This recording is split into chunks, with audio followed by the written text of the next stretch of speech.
Hi guys, welcome to inner magic. நம்ம எல்லாருக்குமே வந்து ரொம்ப ஆரோக்கியமாக இருக்கணும் அப்படின்னு சொல்லிட்டு ஆசைப்படுவோம். அதற்கான முயற்சியும் வந்து சில பேர் வந்து செஞ்சிட்ருப்போம். ஏன்னா உடம்பார் அழியின் உயிரால் அழிவர் அப்படின்னு சொல்லிட்டு திருமந்திரத்தில் திருமூலர் வந்து சொல்லியிருக்காரு. உடம்புங்கிறது ரொம்ப ரொம்ப இம்பார்ட்டன்ட். நம்ம அதை கவனிக்கலை அப்படின்னா கண்டிப்பாக நிறைய நோய்களை வந்து அது ஏற்படுத்தும். இந்த காலத்தில் வர நோய்களை நம்மளால் வந்து எவ்வளோ மருந்து மாத்திரை கொடுத்தாலும் சமாளிக்கவே முடியல, அந்தளவுக்கு இருக்குது. ஸோ வருமுன் காக்கிறது ரொம்ப ரொம்ப இம்பார்ட்டன்ட். இப்போ இந்த உடம்பு ஆரோக்கியமாக இருக்கணும் அப்படின்னா கண்டிப்பாக அந்த வீட்டில் இருக்க பெண்கள் வந்து கிச்சனில் சில உணவுப் பொருட்களை நம்ம வந்து சேர்க்கறது மூலமாகவும், எந்தெந்த உணவுப் பொருட்களை வந்து எப்படி நம்ம சாப்பிட்ணும் அப்படிங்கிறத தெரிஞ்சு வச்சுருக்கிறது மூலமாகவும் இந்த குடும்பத்தில் இருக்க யாருக்குமே வந்து நோய் வராத அளவுக்கு உடம்பு ஆரோக்கியமாக இருக்கிறதுக்கும் நம்மளால் வந்து ஹெல்ப் பண்ண முடியும். நம்ம வந்து ஃபஸ்ட்டே நான் சொல்லியிருந்தேன், மீல் ப்ரிப்ரேஷன்லாம் வந்து பண்ணிக்கோங்க, மீல் பிளான் வந்து ஃபஸ்ட்டே பண்ணி வச்சுக்கோங்க. அதெல்லாம் பண்ணினீங்கன்னா கண்டிப்பாக நம்மளால் ஒரு நல்ல ஹெல்த்தியான ஃபுட்டை வந்து டெய்லியுமே குயிக்காக சமைச்சு கொடுக்க முடியும் அப்படின்னு வந்து சொல்லியிருப்பேன். எந்தெந்த உணவுகளை எப்போலாம் எடுத்துக்கிட்டால் நமக்கு வந்து பெனிஃபிட் இருக்கும், நம்ம குடும்பத்தை எப்படி நோயிலேருந்து பாதுகாத்துக்கலாம், ஒரு ஆரோக்கியமான லைஃப் ஸ்டைலுக்குள்ளே அவங்கள கூட்டிகிட்டு போகணுன்னா நம்ம என்னென்னலாம் கவனிக்கணும் அப்படிங்கிறத பார்ப்போம். எந்தெந்த உணவுப் பொருட்களெல்லாம் எப்போ எடுத்துக்கணும் அப்படிங்கிறதையும் இந்த வீடியோவில் பார்க்கலாம். ஃபஸ்ட்டு வந்து பார்த்திங்கன்னா பிரண்டை, முடக்கத்தான் அதெல்லாம் வந்து ரொம்ப ரொம்ப முக்கியமான ஒரு 2 கீரை வகைகளில் இருக்குது. இது வந்து ஈஸியாக இப்போ வந்து கிடைக்குது. இந்த முட்டி வலி, முதுகு வலி இதெல்லாம் வந்து பெரியவங்க சொல்ல தான் ஐயோ இது சாப்பிட்ணுமோ அது சாப்பிட்ணுமோ அப்படிங்கிற ஒரு புரிதலே வந்து இருக்குது. இந்த பிரச்சனை இல்லாமல் சின்ன குழந்தைய இருக்கும் போதே நம்ம குழந்தைங்களுக்கு இதை வந்து கொடுத்துட்டு வரணும். எவ்வளோ நாளுக்கு சாப்பிட்ணும் அப்படின்னு பார்த்தீங்கன்னா வாரத்தில் 2 நாளுக்கு பிரண்டையோ முடக்கத்தான் கீரையோ நம்ம வந்து சேர்த்துக்கணும். பிரண்டை வந்து சட்னியாக செஞ்சுக்கலாம். முடக்கத்தான் வந்து பார்த்திங்கன்னா அடை தோசை எல்லாம் செய்வோம் இல்லையா, அந்த டைமில் இதை வந்து பேஸ்ட் மாதிரி அரைச்சிட்டு அதில் வந்து சேர்த்துக்கலாம் அப்படின்னு வந்து சொல்கிறாங்க. 2 days வந்து கண்டிப்பாக இதை வந்து சேர்த்துக்கணும். Weekly 2 days. 3 days வந்து கீரை. வாரத்தில் 3 நாளுக்கு கண்டிப்பாக வந்து கீரை சேர்த்துக்கணும். கான்ஸ்டிபேஷன் ப்ராப்ளம் இல்லாமல் பார்த்துக்கும். நம்மளோட முடி வளர்ச்சிக்கு அது ஹெல்ப் பண்ணும். அயன் கண்டென்ட் ரொம்ப அதிகமாக இருக்குது. அதனால ஏதாவது ஒரு 3 கீரை வந்து நீங்கள் கண்டிப்பாக வாங்கியிருக்கணும். அந்த நம்ம வெஜிடபிள் வாங்க போவோம் இல்லையா, அப்போ கண்டிப்பாக 3 கீரை வாங்கிக்கோங்க. இல்லை எனக்கு 2 கீரை தான் கிடைக்குது அப்படின்னா முருங்கைக்கீரை வந்து ஒரு பொடியாக பண்ணி எப்பயும் வச்சுக்கோங்க. எல்லா வாரமுமே நம்மளால் மார்க்கெட் போக முடியல அப்படின்னாலும் கீரையே சாப்பிடாமல் இருக்கிறதுக்கு பதிலாக முருங்கைக்கீரை பொடி பண்ணி வச்சிட்டிங்கன்னா அதை நம்ம நெய் சேர்த்து சாதத்தில் போட்டு சாப்பிட்டோம்னா அது கூட நல்ல உடம்புல சத்து வந்து உண்டாக்கும். அதனால இந்த 3 கீரை வந்து வாரத்துக்கு எடுத்துக்கணும் அப்படிங்கிறத பார்த்துக்கோங்க.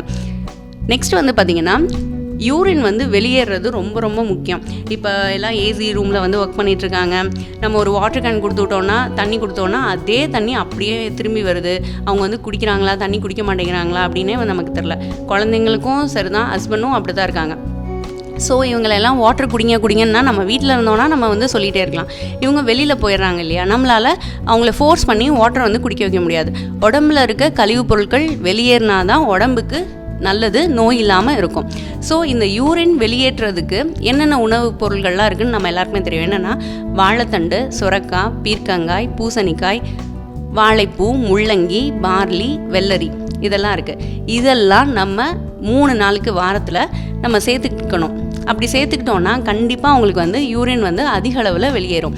இதனால யூரினில் இருக்க எல்லா நச்சு பொருட்களும் வந்து வெளியேறிடும். இந்த காய்கறிகள்லாம் நோட் பண்ணி வச்சுட்டு ஒரு 2 காயோ 3 காயோ நம்ம காய்கறி வாங்கும்போது சேர்த்து நம்ம வாங்கிக்கணும். யூரின் வந்து கரெக்டாக அவங்களுக்கு எவ்வளோ வெளியேறணுமோ அந்தளவுக்கு வெளியேறுச்சு அப்படின்னாலே பிளட் ப்ரெஷர் வந்து குறைஞ்சிரும், பிளட் ப்ரெஷரே வந்து வராது. ஸோ கண்டிப்பாக இந்த காய்கறிகளை வந்து நம்ம மிஸ் பண்ணாமல் எடுத்துக்கணும். அயன் கண்டென்ட் வந்து ரொம்ப குறைவாக இருக்குது அப்படின்னு சொல்லிட்டு நிறைய பேர் வந்து டானிக்லாம் எடுத்துப்போம். குழந்தைங்களுக்கெல்லாம் வந்து செக்கப்புக்கு போகும்போது அவங்களுக்கு இரும்புச்சத்து ரொம்ப குறைவாக இருக்குது அதனால் கொடுங்கன்னு சொல்லிட்டு டானிக்லாம் கொடுப்பாங்க. அந்த டானிக் ஃபார்மில் நம்ம வந்து எடுத்துக்காமல் நம்ம ஃபுட்லேயே வந்து அதை கொண்டு வரணும் அப்படின்னு சொல்லிட்டு நம்ம நிறைய பேர் நினச்சிட்ருப்போம். அதுக்கு என்ன பண்ணணும்னா பனை வெல்லம் வந்து அதிக அளவில் சேர்த்துக்கோங்க. எள்ளு உருண்டை வந்து செஞ்சு வச்சுக்கோங்க. எள்ளு உருண்டை வந்து ரொம்ப ரொம்ப அயன் கண்டென்ட் அதிகமாக இருக்குது. முடி வளர்ச்சிக்கு எல்லாமே ரொம்ப உதவும். ஒல்லியாக இருக்க குழந்தை கூட நல்லா குண்டா வரதுக்கு இந்த எள்ளு வந்து ரொம்ப உதவியாக இருக்கும். ஸோ எள்ளு, பனை வெல்லம், வரகு, கம்பு இதில் எல்லாமே வந்து அயன் கண்டென்ட் ரொம்ப அதிகமாக இருக்குது. இந்த வரகு, கம்பு இந்த மாதிரி சிறுதானியங்கள்லாம் வந்து மந்த்லி க்ரோசரி வாங்கும்போது கண்டிப்பாக அந்த லிஸ்ட்டில் எழுதி வச்சுக்கோங்க. கண்டிப்பாக ஒரு 3 நாள் இது வாங்கிக்கோங்க. வாங்கிட்டு வீக்லி 3 times சிறுதானியங்கள் மார்னிங் பிரேக்ஃபாஸ்ட்டில் நம்ம வந்து சேர்த்துக்கணும். அப்படி சேர்த்துக்கும் போது நல்ல நார்ச்சத்து உடம்புக்கு கிடைக்கும். லஞ்சில் அதிகமாக சாப்பிட்ற அந்த ஒரு பசி உணர்வு வந்து ஏற்படாது. அளவாக சாப்பிட்றதுக்கு நமக்கு வந்து அது ஹெல்ப் பண்ணும். நைட் டைமில் சாப்பிட்டிங்கன்னா செரிமானம் ஆகிறதுல கொஞ்சம் பிரச்சனை இருக்கும். அதனால மார்னிங் டைமில் சிறுதானியங்களை வந்து எடுத்துக்கிறதுக்கு பாருங்கள்.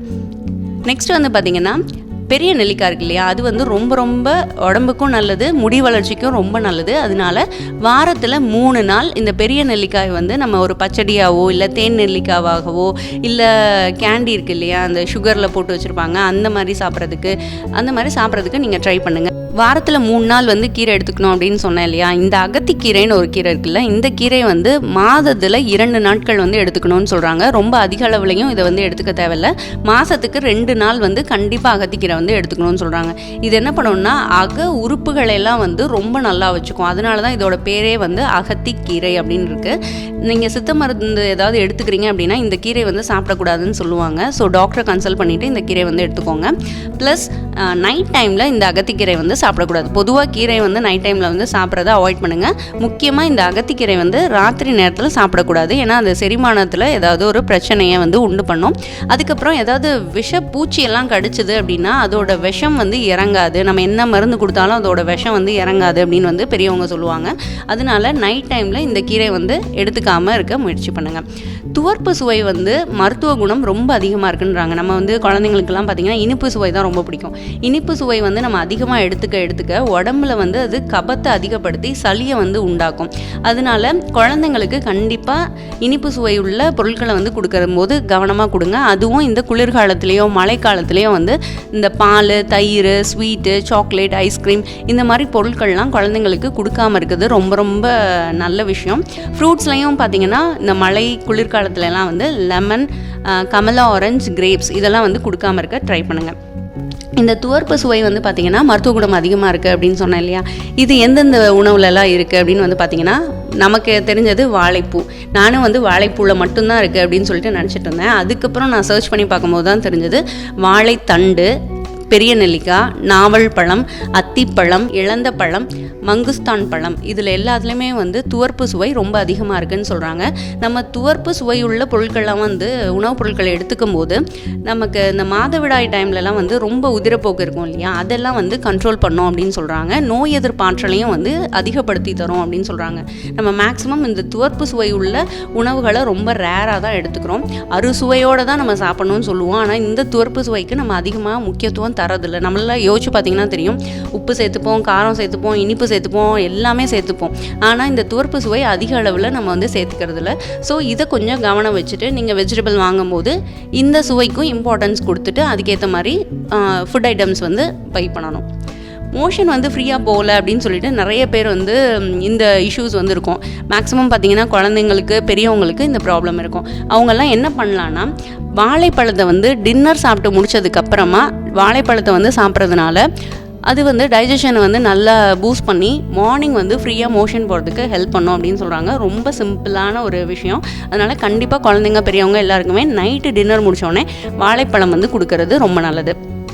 அப்படி இருந்தும் கான்ஸ்டிபேஷன் ப்ராப்ளம் இருக்குது அப்படின்னு ஃபீல் பண்ணிங்க அப்படின்னா ஈவினிங் டைமில் ஒரு 10-20 உலர் திராட்சை இருக்கு இல்லையா, அதை வந்து சாப்பிட்றது மூலமாகவும் நல்லா வந்து மோஷன் போகிறதுக்கு ஹெல்ப் பண்ணோம் அப்படின்னு சொல்கிறாங்க. இதையும் வந்து நம்ம ட்ரை பண்ணி பார்க்கலாம். நம்ம தாளிப்பு பொருள் வந்து எல்லா உணவுலையும் வந்து சேர்ப்போம் இல்லையா, அதில் மிளகு, ஏலம், மஞ்சள் தூள், பெருங்காயத்தூள், பூண்டு, சீரகம், சுக்கு, வெந்தயம் இந்த 8 பொருட்களையும் வந்து கண்டிப்பாக நம்ம உணவில் வந்து சேர்க்கணும் அப்படின்னு வந்து சொல்கிறாங்க. ஸோ உங்களுக்கு எந்தெந்த உணவுகள்லாம் சேர்க்க முடியுதோ அதில் எல்லாம் சேருங்க. ஏலக்காய் தூள் வந்து இனிப்பு பொருள் என்ன செஞ்சாலுமே அதில் ஏலக்காய் தூள் வந்து கண்டிப்பாக போடணுங்கிறாங்க. பாயாசமாக இருக்கட்டும், இல்லை ஏதாவது ஒரு இனிப்பு செய்வோம் இல்லையா, கேசரி, அந்த மாதிரி எதானாலுமே அதில் ஏலக்காய் வந்து மறக்காமல் போடுங்க.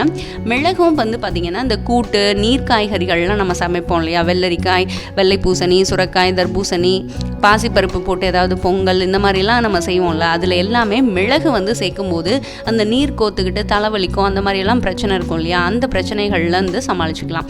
இந்த மிளகு எல்லாமே தூளெல்லாம் பார்த்திங்கன்னா சமைச்சு முடிச்சுட்டு நம்ம போடும்போது அது ரொம்ப ஃப்ளேவரும் நல்லாயிருக்கும். அந்த சத்தும் வந்து நமக்கு போயிடாமல் முழு சத்தும் நமக்கு வந்து கிடைக்கும். இந்த கொத்தமல்லி எல்லாமே ஆஃப்டர் குக் போடுவோம் இல்லையா, எலுமிச்சம்பழம் ஜூஸ் இதெல்லாம் வந்து குக் பண்ணி முடிச்சுட்டு இறக்கி வைக்கும் போது தானே போடுவோம். அந்த மாதிரி இந்த மிளகும் அந்த மாதிரியே போடுங்க. ரொம்ப நல்ல சுவை வந்து நமக்கு கொடுக்கும்.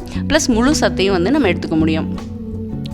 அது மட்டும் கிடையாது, மஞ்சள் தூள், சீரகம், பெருங்காயம் இது எல்லாமே வந்து ஆஃப்டர் குக் வந்து போடுறது ரொம்ப நல்லது அப்படின்னு வந்து சொல்கிறாங்க. ஸ்மால் ஆனியன் இருக்கு இல்லையா, சின்ன வெங்காயம் வந்து டெய்லியுமே ஒரு 50 கிராம் அளவாவது நம்ம குக்கிங்க்கு யூஸ் பண்ணணும் அப்படின்றாங்க. நம்ம வந்து ரொம்ப சோம்பலாக இருக்குதுன்னு சொல்லிட்டு பெரிய வெங்காயமே தான் எடுத்து சமைச்சிட்ருப்போம். அதுக்கு பதிலாக சின்ன வெங்காயம் யூஸ் பண்ணுறது ரொம்ப ரொம்ப நல்லது. அதனால் இனிமேல் சின்ன வெங்காயத்தை அதிக அளவில் எடுத்து குக் பண்ணுறதுக்கு பாருங்கள். இப்போ ப்ரெஷர் இல்லை சுகர் இதெல்லாம் வந்து அதிகமாக இருக்குது, கொலஸ்ட்ரால் அதிகமாக இருக்குது அப்படின்னு சொல்லிட்டு நம்ம ஃபேமிலியிலே யாருக்காவது அந்த ப்ராப்ளம் இருக்கும். அவங்களாம் என்ன பண்ணலான்னா இந்த சீரகம், வெந்தயம் இதெல்லாம் பொடி பண்ணி வச்சுட்டு டெய்லியும் அதை வந்து நம்ம ஃபுட்டில் சேர்த்துக்கும் போது ஒரு நாளாக இந்த பிளட் ப்ரெஷரு, கொலஸ்ட்ரால், சுகர் இதெல்லாமே வந்து நல்லா குறையும் அப்படின்னு சொல்கிறாங்க. கண்டிப்பாக இதை வந்து நம்ம ட்ரை பண்ணி பார்க்கலாம். இந்த விஷயங்கள் நான் சொன்ன இந்த எல்லா டிப்ஸையும் நீங்கள் வந்து ஃபாலோ பண்ணி பார்க்கும்போது நம்மளோட மருத்துவ செலவு வந்து இல்லாமலும் ஆக்கும், அதை குறைக்கவும் செய்யும். நம்ம ஆரோக்கியம் வந்து ரொம்ப ரொம்ப நல்லா இருக்கிறதுக்கு ஹெல்ப் பண்ணும். நீங்கள் வந்து மளிகை சாமான் எழுதும் போதும் சரி, இல்லை காய்கறி வாங்க போகும்போதும் சரி, இந்த சொன்ன உணவுப் பொருட்களெல்லாம் வந்து ஞாபகம் வச்சுக்கோங்க. அதுக்கேற்ற மாதிரி நீங்கள் அதை வந்து வாங்கி சமைச்சு நம்ம குடும்பத்தில் இருக்கவங்களுக்கு கொடுக்கும்போது கண்டிப்பாக நோய் தாக்கத்துலேருந்து நம்ம குடும்பத்தை வந்து பாதுகாத்துக்க முடியும். ஒரு நல்ல நோய் எதிர்ப்பு ஆற்றலை அவங்களுக்கு இயற்கையாக கொடுக்க முடியும். மருந்து கடைக்கு ஓடுறதுக்கு பதிலாக நல்ல ஒரு புத்திசாலித்தனமாக காய்கறிகளையும் பழங்களையும் மளிகை சாமானையும் வாங்கி நம்ம ஆரோக்கியமாக சமைச்சு ஹெல்த்தியாக வாழலாம்.